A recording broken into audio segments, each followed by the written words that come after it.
વડિયા શહેરમાં સરપંચ થયા લાલકુમ, જ્યાં લગ્ન પ્રસંગોપાત વરઘોડામાં કચરાને લઈને સરપંચ લાલકુમ થયા છે। વડિયા સરપંચ મનીષભાઈ ઢોલરિયા લેશે કાર્યવાહી કે જ્યાં સરપંચ દ્વારા તમામ વાડીઓને આપશે નોટિસ, ત્યારે વરઘોડામાં કાગળોના ફટાકડા ફોડશે તો ફટકારાશે દંડ, જ્યાં વડિયા સરપંચને વેપારીઓની રજૂઆત મળતા લેવાશે દંડનીય પગલાં।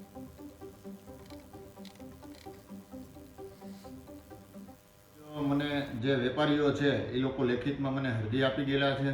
અને જે આ લગ્નના વરઘોડા નીકળે છે, જે અહીંયા સમાજવાડી છે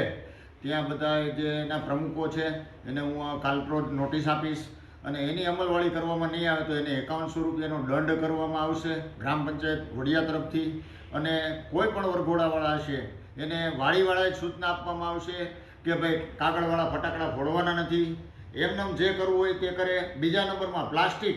પ્લાસ્ટિકના જે ગ્લાસ છે, ચમચીઓ છે, એ કપ ને એ બધું પાછળ કચરામાં ફેંકવામાં આવે છે, તો ત્યાં પણ ગાયો બિચારી ખાય છે, જેથી કરીને હું જેટલા સમાજવાડીના જે પ્રમુખો છે એમને હું કાલ નોટિસ આપવાનો છું અને એની અમલવારી નહીં કરે તો સમાજવાડીવાળાને 5100 રૂપિયાનો ગ્રામ પંચાયત વડિયા તરફથી દંડ આપવામાં આવશે।